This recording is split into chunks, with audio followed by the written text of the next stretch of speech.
No momento em que eu estou gravando esse vídeo, o Bitcoin caiu mais de 13% em um único dia. Além disso, as notícias relacionadas à FTX não são muito positivas. Existem alguns boatos aí a respeito de crise de liquidez, algumas tretas envolvendo a Binance, enfim. Mas o que está acontecendo?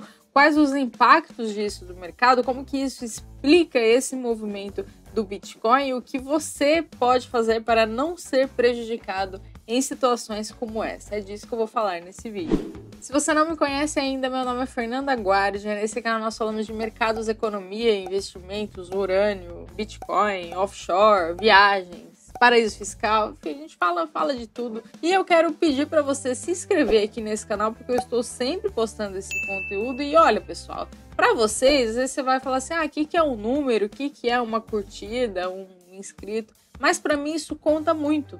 Não só para mim, para outras pessoas que também trabalham aqui nesse canal. Tem um menino lá que faz a thumb para mim, o outro que edita o vídeo. Então, existem pessoas trabalhando para fazer esse sonho acontecer e você me ajuda muito se inscrevendo aqui nesse canal e ativando as notificações. Vocês sabem o quanto é difícil crescer na internet hoje, né? Porque tem toda uma cadeia de produção de conteúdos. Eu tô sempre pensando no que trazer, no que pode ser útil para agregar valor para vocês, então pode ter certeza que esse um inscrito eu vou olhar para esse número e isso conta muito para mim.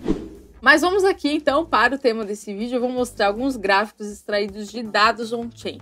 O que são dados on-chain? Dados on-chain são tipo o raio-x do mercado cripto, especialmente do Bitcoin. Existem mais dados em relação ao Bitcoin, até por existir há mais tempo, enfim. Mas através desses dados on-chain a gente consegue identificar movimentos do mercado, movimentos de compra, venda, armazenamento, mineração de Bitcoin, enfim. Então conseguimos identificar esses movimentos e tirar algumas conclusões a partir deles. O primeiro gráfico que eu estou mostrando aqui para vocês é o Exchange Net Position Change. Aqui eu entrei na Glassnode, eu filtrei pelo token FTT, que é o token da FTX, e selecionei aqui esse indicador que é o Exchange Net Position Change. O que significa esse gráfico?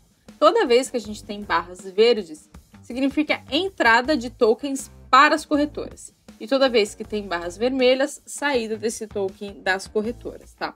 E aí, olha só que bizarro, né?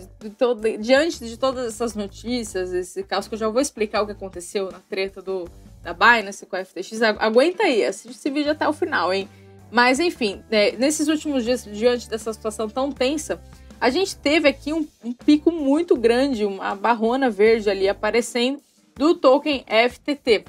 Por que isso aconteceu, tá? Porque imagina o seguinte, isso aqui é uma interpretação minha. Imagina que esses tokens, eles estavam em carteiras, estavam armazenados, as pessoas mandaram para as corretoras, ou seja, fluxo de entrada, fluxo positivo, barra verde, mandaram para as corretoras, teve essa barrona aí grande verde, porque as pessoas estavam pensando em se desfazer. Mas veja que essa métrica em específico, ela não mostra a venda, ela não mostra os usuários, as pessoas se desfazendo, mostra o fluxo de entrada que pode indicar uma intenção de venda. Então esse é o primeiro alerta. Mas como todos os indicadores contam a mesma história, a gente consegue filtrar outros dados, outros indicadores de análise on-chain que aí sim vão comprovar essa venda que houve aí dos tokens FTT. Então o próximo indicador aqui, que é o outflow, ele vai mostrar a saída. Então, Total Transfer Volume from Exchange, ou seja, imagina o seguinte, teve essa entrada, esse pico verde que eu mostrei no outro indicador, mas também teve a saída, né, o volume das exchanges para fora, seja convertendo, seja vendendo, enfim, isso aqui é volume. E aí também vejam, simultaneamente, na mesma data, esse pico, maior pico histórico de saída em termos de volume de tokens FTT. E aqui eu peguei o histórico desde maio, então veja como foi significativa essa venda. Outra forma também de comprovar essa saída desses tokens é através do número de transferências das exchanges. Veja que o indicador que eu acabei de falar é volume. Esse indicador aqui é número, é número absoluto. Então também teve esse pico. Então todos eles contam a mesma história de uma venda, um desespero ali em relação ao token da corretora FTX. Tá, tudo bem. Então aconteceu isso, mas aí volta lá a história. Como que isso aconteceu, como que surgiu, como que rolou essa história toda. vamos tentar entender uma coisa, tá? A FTX, ela é uma corretora, assim como a Binance, assim como a Kraken, enfim, uma corretora. Você abre uma conta lá para comprar Bitcoin e outras criptos. Só que a história com a FTX e a Binance começou lá atrás. Eu até recebi um relatório muito bom, inclusive da Mercurius Crypto. Eu vou até deixar o print aqui de um trecho do relatório, que eles contam essa história. E qual que é essa história? Como que começou esse drama todo? Lá atrás, em 2019, a Binance investiu na FTX. Então, eles eram ali parceiros comerciais. Só que a FTX começou a crescer bastante. E aí, começou a crescer. Como que a gente vê isso? Bom, teve o pessoal lá da FTX que foi da Câmara dos Estados Unidos, começou a fazer lobby e tal, começou a ganhar um espaço e se tornou concorrente da Binance. E aí, isso deve ter gerado um ciúminho ali no CZ. Óbvio que ele não vai admitir isso, tá? Isso aqui é a gente, nossa interpretação. Até aproveita e deixa aqui nos comentários o que você achou disso. Você acha que foi ciúme ou não? O que você está pensando de toda essa história? Deixa aqui nos comentários e até confere se você está inscrito no canal.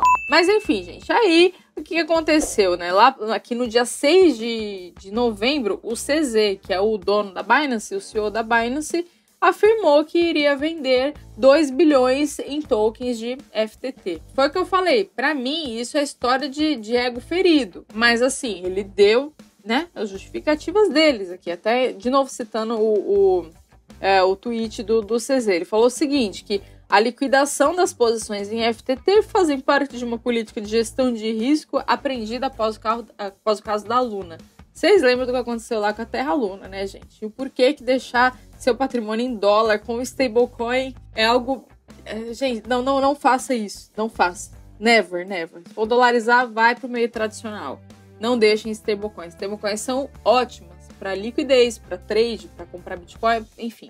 Beleza, para você deixar de forma temporária, não de forma permanente no seu dolarizar patrimônio para o longo prazo. Jamais, não faça isso, porque aí você vai estar confiando numa empresa que você nem conhece. Você não tem os detalhes, que pode ter problemas regulatórios, problemas de transparência, enfim. Então, eu posso até fazer um vídeo a respeito de stablecoin, porque também tem um outro lado também das stablecoins descentralizadas, mas também é algo muito novo, enfim.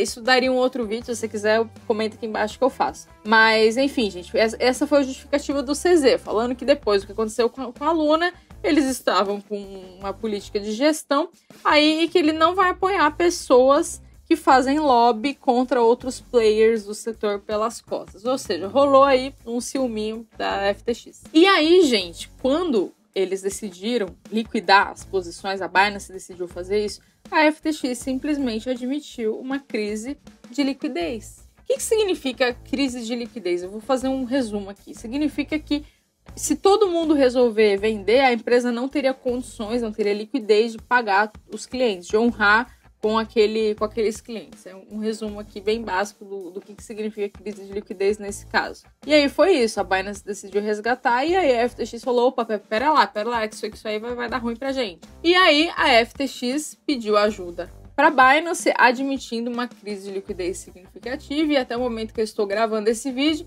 tá rolando aí uma história de que a Binance vai comprar a FTX, enfim. Talvez até no momento que você esteja assistindo, isso já tem até notícias mais recentes a respeito dessa treta. Só que isso faz o mercado como um todo, levanta uma questão muito séria em relação ao mercado cripto, em relação às exchanges, que é algo até que o CZ postou aqui sobre transparência das exchanges. Ele até cita aqui, né, de reservas fracionárias. Vamos tentar trazer um pouco pro mercado tradicional como que isso acontece, gente. Imagina o seguinte, vamos pensar nos bancos tradicionais, Itaú, Bradesco, enfim.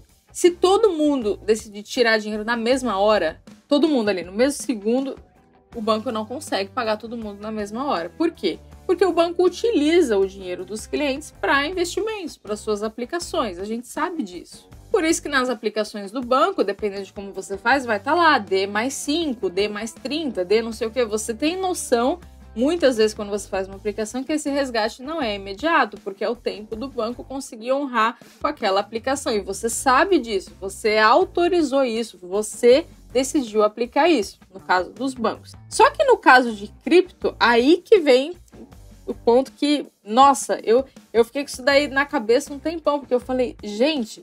e se as exchanges estão fazendo isso com o dinheiro dos clientes, só que sem autorização, sem o devido consentimento ali dos clientes. E aí? Então, por exemplo, a gente tem várias exchanges aí no mundo, tá? Eu não boto minha mão no fogo por nenhuma. Vai que uma delas aí, de repente, tá pegando dinheiro de cliente e colocando em coisa de staking, em DeFi, não sei o quê. Então, é muito complicado você confiar. Ah, mas é confiável? Ah, mas fulano falou? Ah, mas aquilo... Ah, gente, olha... Assim, empresa 100% confiável não existe. Essa é a grande força do Bitcoin. Porque o Bitcoin ele não tem centralização, ele não é centralizado. Não é centralizado numa empresa, numa pessoa, em nenhuma entidade, em nenhum governo. Então não tem esse risco de conflito de interesse, problema operacional, não tem isso. Não tem todas as fragilidades que qualquer coisa centralizada traz. E aí o que fica de lição para isso, tá? Bom, as exchanges no geral trazem essa fragilidade da centralização, qualquer uma, por melhor que seja. E óbvio que tem empresas sérias, empresas boas, só que não confie o seu dinheiro nas exchanges, deixe numa carteira. Principalmente se você tem uma quantidade relevante em Bitcoin, o ideal é você comprar uma carteira fria, deixar lá paradinho, quietinho, porque você não se preocupa com isso. Imagina as pessoas que têm dinheiro lá, ou na Binance, ou na FTX, preocupadas no que vai dar, se vai conseguir sacar, se isso e aquilo. E assim, a pessoa já tem uma série de preocupações na vida, tem, sei lá, mulher, marido, trabalho, outras coisas, vai ter que se preocupar com o cara lá do outro lado do mundo tá falando que você nem tem acesso. Ai, gente, pra que isso, né? Vamos evitar esse tipo de preocupação. A gente tem que saber as brigas que a gente compra. E tem brigas que não vale a pena comprar. Então, essa é a primeira lição. Deixa na sua carteira, que aí você não vai se preocupar com esse tipo de coisa. E a segunda coisa que fica é... Eu sei que movimentos como esse, ainda mais uma treta. A gente tá falando da Binance. Não é uma tretinha, um haterzinho. Não. É um negócio sério. É óbvio que isso afeta o mercado. É óbvio que muitas pessoas acabam vendendo no medo. Acham que, ai meu Deus, meus bitcoins, e o que aconteceu? Só que quando a gente pensa racionalmente, faz um exercício mesmo de pensar, tá bom, isso está acontecendo com a empresa. Mas com o Bitcoin em si, o Bitcoin depende de tudo isso que está acontecendo. Tudo isso é ruído para o Bitcoin. Porque os fundamentos do Bitcoin vão continuar e vão prevalecer independente do desenrolar dessa história toda. O Bitcoin vai continuar lá, vai ser descentralizado, vai depender do mecanismo de consenso, de mineração disso, aquilo, independente do que acontece com isso daqui. É óbvio que, sim, isso gera um pânico, uma venda desesperada. Não tem como negar isso, né? Esses movimentos são naturais, até de qualquer mercado. Ações também é assim, mercado tradicional também é assim. Mas isso não invalida toda a tese do Bitcoin. Então, se você está pensando em vender Bitcoin por causa dessa treta toda, não faça isso. Não tem por que fazer isso, não tem motivo para isso. Assim, não é uma coisa que ameaça, que invalida ou que indica uma sobreprecificação, nada assim.